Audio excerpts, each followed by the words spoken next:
It may look like a simple shed, but a tragic combination of factors turned it into a death trap for 4 people at the former Sullivan Mine outside Kimberley, BC. 1 worker and 3 would-be rescuers entered and succumbed to the low oxygen levels inside the shed. Let's take a look at the importance of identifying potential confined spaces before a tragedy occurs. Confined spaces are potentially deadly spaces.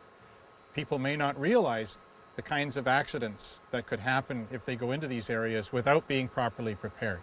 There are any number of stories where people have entered into these places for many years without incident, and then all of a sudden some condition changes, and that change is the thing that leads to what makes that space deadly. This lack of awareness that a space that was safe yesterday could be lethal today is what makes confined spaces so deadly. With the Sullivan Mine accident, oxygen-depleted air generated by a dump at the site was carried into the shed through a water drainage pipe. The process that led to the oxygen-depleted atmosphere had never been seen before. But what had been seen before was the natural human tendency to rush in for the rescue.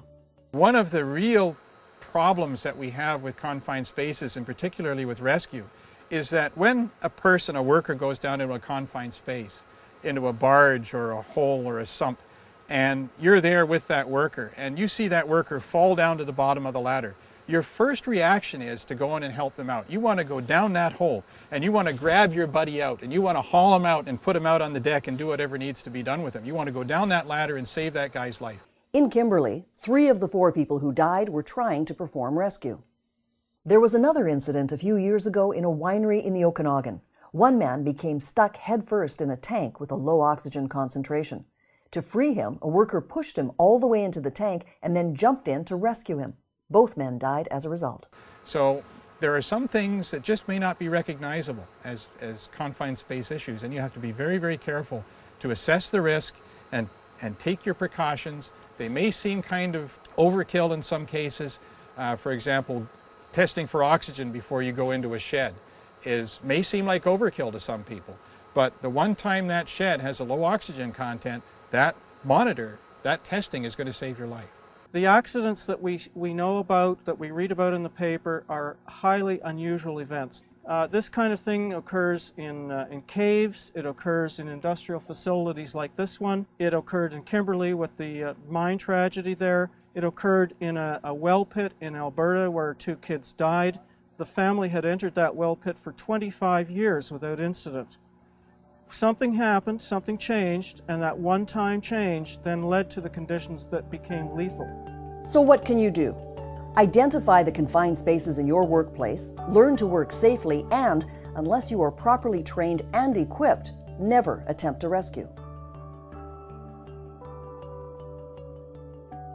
In New Westminster, 4 men climbed down into the rusty hold of this barge. Unknown to them, inside the hold, the rust had consumed much of the oxygen. Not enough was left for them to breathe, making this confined space a death trap.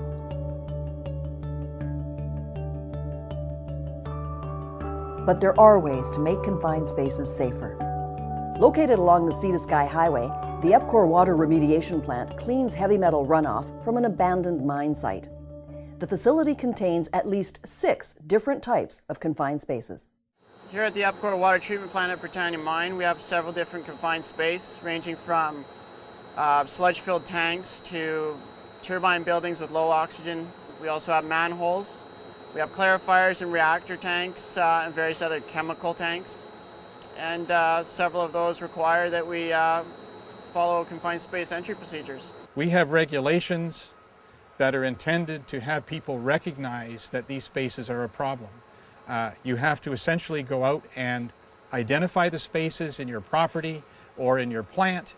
You figure out where they are and what they are. You get somebody who's very qualified to come in and assess the risk. What are the risks in these spaces? Do we have gases? Do we have solids? Do we have liquids? What do we have to do? And then you have to make all that information available in work procedures so that anybody going into those spaces knows what the hazards are. Right behind me here, there's a typical white tank. That's a confined space. And there's a hatchway in the bottom, there's a hatchway in the top. And the workers at some point in time are going to have to go in there and do something. So in this particular plant, they have to know what's in that space. What could go in that space while workers are there? Is there something that could happen while they're in there? So how do you make confined spaces safer? Always test before entering. Had they tested the air in the hold on the barge and in the shed in Kimberley, workers wouldn't have entered those deadly spaces and they'd be alive today.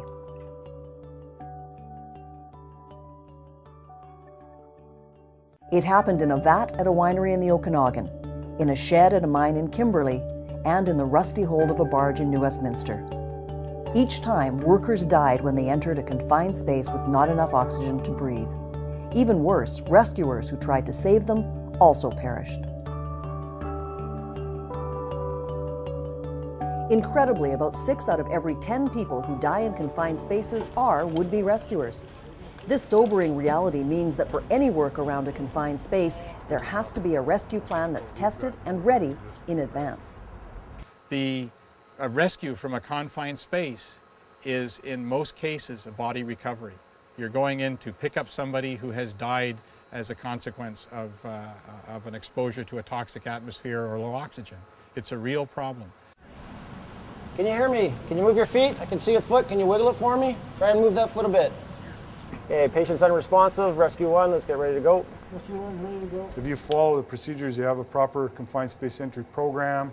You do hazard identification and risk assessments. You know, you look at what the job function is going to be, what you're doing in the space. Are you going to create any airborne contaminants? And you know, you have an atmospheric monitoring program in place. You have a lockout and isolation program in place.